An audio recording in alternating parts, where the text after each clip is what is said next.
John Adams won the election by a narrow win of 71 electoral votes to 68 for Thomas Jefferson. Adams won in the North while Jefferson won the southern states. John Adams was the second president of the United States. This one. Thomas Jefferson was his vice president.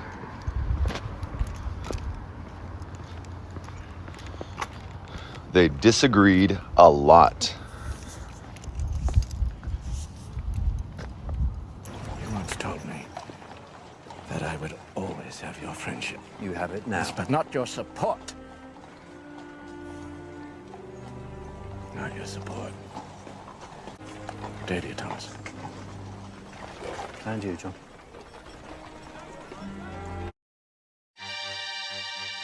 Angry at U.S. neutrality in the British-French conflict, the French had attacked a number of American ships. It was a big problem for President John Adams.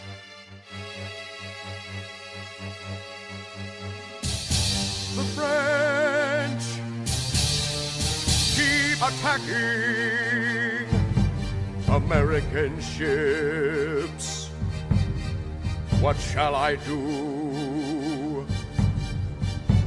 I must send smart diplomats to negotiate with French Foreign Minister Charles Maurice de Talleyrand Perigord. We are three smart diplomats.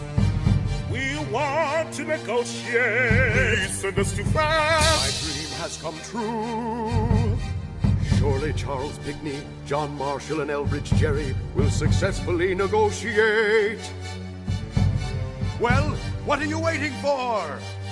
Get to work. But we have come to Paris, monsieur, to negotiate, to right certain wrongs committed against our shipping. Here, conditions for a treaty. How much? How much do you expect us to pay for the privilege of speaking with Monsieur de Talleyrand and arranging the treaty? 1,200,000 livres. $250,000? This is blackmail, pure and simple. No, this is protection for your nation. When France wins her war with England, we will be the most powerful nation in the world. We will honor our friends, and we will pound our enemies into the dust. Through his agents, Monsieur Talleyrand indicated that for negotiations to proceed, a sum of money was first required for the pockets of the French. I am going to build a navy for protection against the French and others. Congress is prepared to grant my request to arm our merchant vessels and to fortify our harbors. And? Well, that's not all, is it, Mr. President?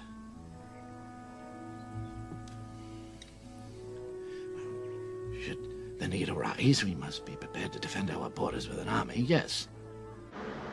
Adams wanted George Washington to lead the army in the quasi-war. General Washington. He will be a commander in name only. You cannot expect him to take the field at his age. War has been this administration's policy from the beginning. Mr. President. The newly created Navy, along with some American privateers, made shipping a nightmare for the French. In 1798 and 1799, Americans seized almost 90 ships. Alexander Hamilton and other leaders of the Federalist Party pressured John Adams to declare war fully on France. Current hostilities in Europe demand a firm American response, sir. If we keep the fighting going with the French a little bit longer, us Federalists will definitely be re-elected. Your re-election would be absolutely certain. Don't speak to me of politics, man. And it turned out war wasn't necessary. What has been called the quasi-war had been enough, and Talleyrand was ready to talk. He invited the U.S. back to negotiate, However, by the time the Americans arrived to negotiate, Napoleon had come to power in France. 1796 to 1797, Napoleon's first Italian campaign in the French Revolutionary Wars. General Napoleon led the French army against Austria and its allies. Despite facing larger and more experienced armies from Piedmont, Sardinia, Naples, the Papal States, and Venice, Napoleon's swift and audacious tactics led to victories in battles like Montenotte, Lodi, Castiglione, Arcole, and Rivoli, securing northern Italy and compelling Austria to seek peace. Victorious, Napoleon did not stop there. Realizing Britain was France's largest enemy, Napoleon resolved to attack it. With an invasion of the island likely proving disastrous, Napoleon resolved to attack British interests elsewhere, invading Egypt and consolidating control of the territory.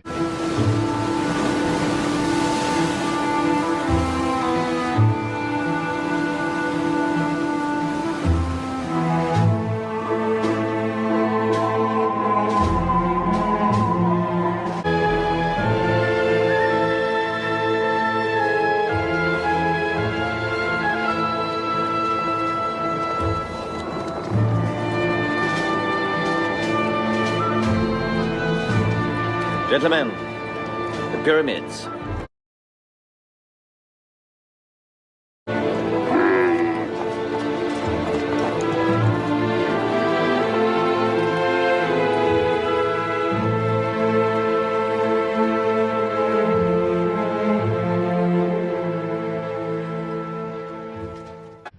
However, Lord Nelson's British fleet smashed Napoleon's French warships in the Battle of the Nile in 1798.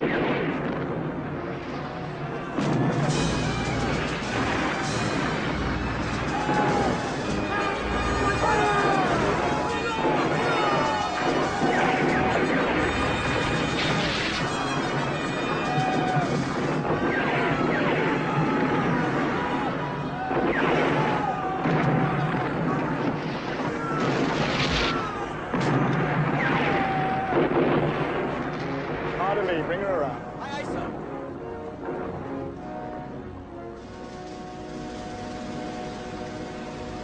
He'll have to live off the land and the charity of his Egyptian hosts. But most important, Hardy, the Mediterranean remains an English lake. God bless the king. God bless the king. With his eastward advance checked, Napoleon returned to France, leaving his army in Egypt in the midst of yet more political turmoil in Paris. Once back in France, Napoleon took part in a plot by a few members of the Directory and others to overthrow the existing government.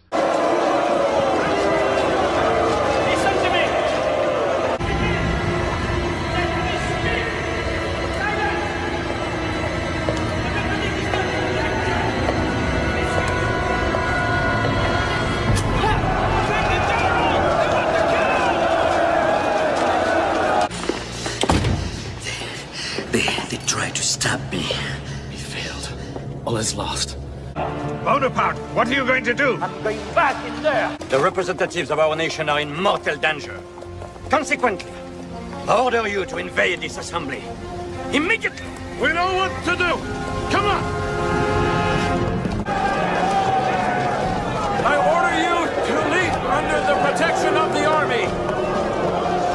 Grenadiers, forward! Get them out! Come on! Get out! Get out! Get out, all of them! The deputies have dissolved the Directory. In its place, they have created an executive consular commission composed of General Bonaparte and citizen Sieyès and Roger Ducos, who will bear the titles of citizens and consuls of the French Republic. This decree takes effect immediately.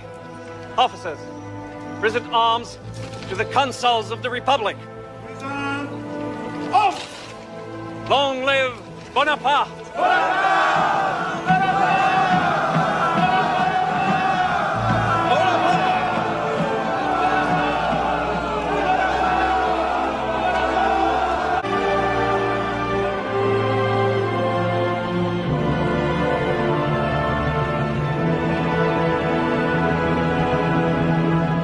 he immediately cut ties with the U.S. to focus on his own agenda. And journalists crying out against our government, against you, Mr. President. Sedition such as that should be suppressed. And what about the 20,000 Frenchmen who live on our shores, sir? Well, to act against them, we need proof, sir. Legal proofs. They're spies, Talleyrand's agents. The Alien and Sedition Acts were a group of 4 bills passed. The Naturalization Act, which extended the amount of time a person had to reside in the States before they could become a citizen from 5 to 14 years. The Alien Act, which authorized the President to deport any resident alien considered dangerous to the peace and safety of the United States. The Alien Enemies Act, which authorized the President to apprehend and deport resident aliens if their home countries were at war with the United States of America. The act is actually still technically intact today. Lastly, the Sedition Act, which made it a crime to publish false, scandalous, and malicious writing against the government or certain officials. The expiration date was the end of John Adams' first term. By these measures, some within your party hope to silence the opposition. Do you intend to ship out the entire French population of the United States? Along with any other who happens to voice a contrary opinion? Well, if that contrary opinion threatens to divide the nation at a time when we must stand united, then yes, I will do just that. I'm entrusted with the nation's safety, Thomas. You're trampling on the Constitution.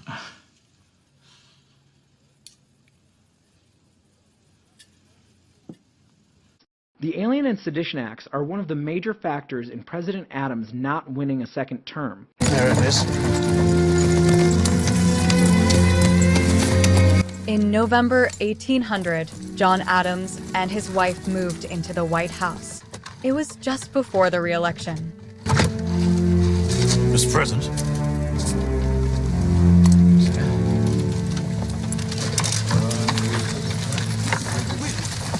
Mrs. Adams?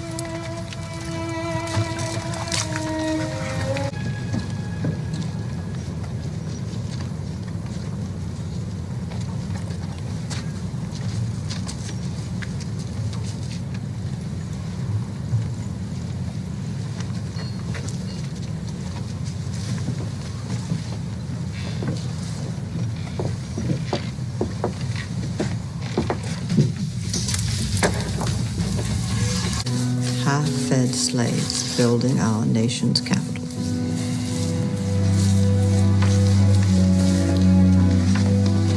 What possible good can come from such a place?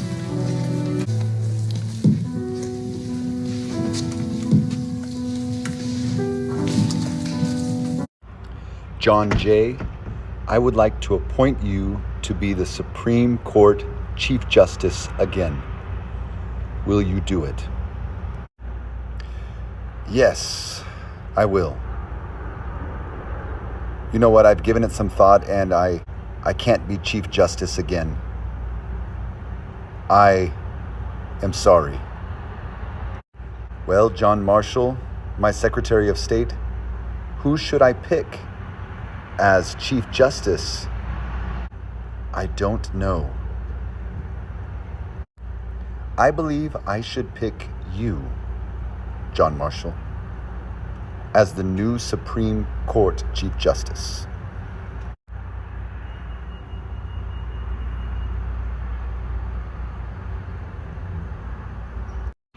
Also, my wife is sick. I need to go see her. Can you watch over the White House while I'm gone? Yes.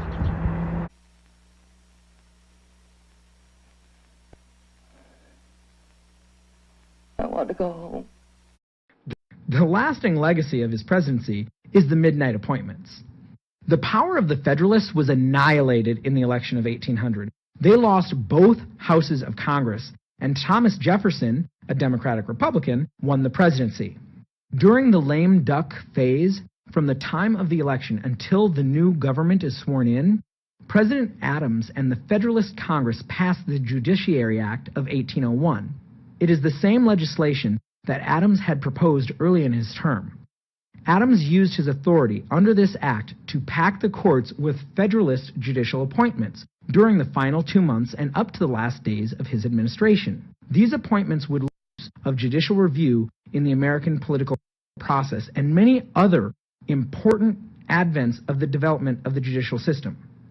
Presidents today still use their final time in office to push through last-minute agendas that may or may not be popular, especially if they have a friendly Congress. What I mean is a Congress that will pass their legislation up to them and allow them to sign it quickly at the very end. On March 4th, 1801, Thomas Jefferson was sworn in as president by his cousin, the new Chief Justice, John Marshall. And will preserve, protect, and defend the Constitution of the United States.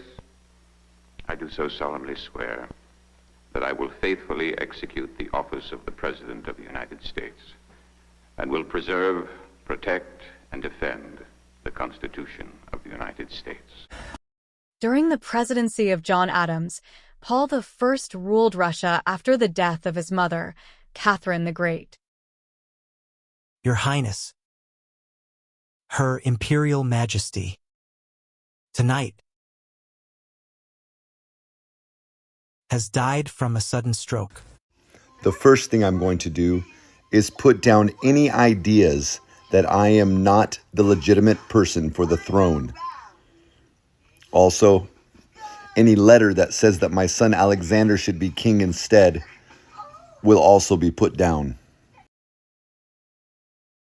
The death of my mother draws the line to the feminine reign over our country. Now the firm, knightly, and noble male hand takes over. I'm going to reverse many of my mother's policies. Revenge for how she wronged my father. I am going to pass many policies that limit women's involvement in politics. I want things to return to the chivalric order, the caste system, just like in medieval times. I don't like the nobles. I will fire anyone I want to. Count Platon. Valerian Nikolai. My mother needs your services no more. The entire Zubov family must leave St. Petersburg immediately. Oust all palace favorites and sycophants. From now on, all serfs will work for their masters. Not more than 3 days a week.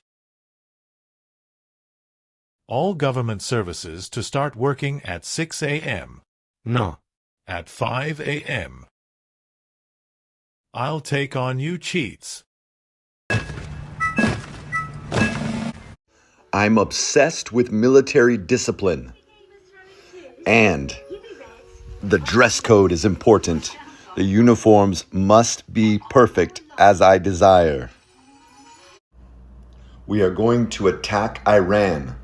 Also, we are going to be allies with other countries who oppose France. I can't stand France. They must not expand anymore.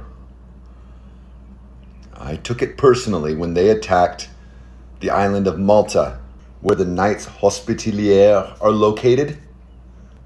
Have you seen that? That is my selected platoon of the Ghechina Guards. Their unprecedented orderliness is the foundation of unity, strength, and obedience. The lazy ones are too reasonably flogged. Generals, take off your muffs. You are generals and not maidens. Look how it is to be done. Hey, proudly. Hey, vigorously. Hold it. But let's start with the most important issues. The first one is to bring the look and customs of the capital to the ideal state. The capital sets an example for all Russia. Here are my notes and reflections on this. On big and small issues. All houses and road posts in St. Petersburg are to be painted only in the color that the emperor approves. There is to be no speedy riding along the streets and the lanes of the city. Young people are to bare their heads in front of their seniors. The dogs are not to be released into the streets. And the windows are not to be decorated with flowers. We are to punish the lazy workers severely.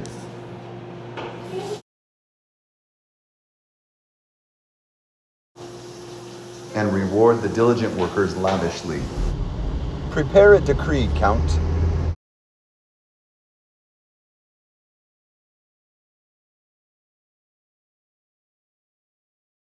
All those who were deported and stripped of their estates and noble statute, everyone that my mother put down or imprisoned will be forgiven.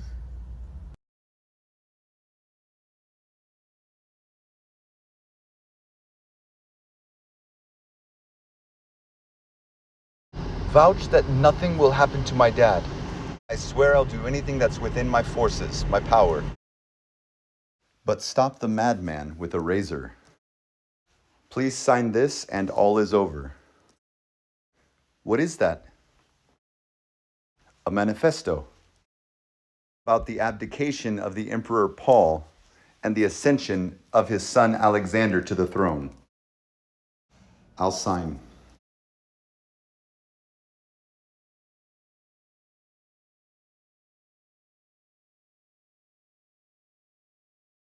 Your Majesty, you are arrested and dislodged. Alexander Pavyovich is proclaimed the sovereign. What if I do not abdicate?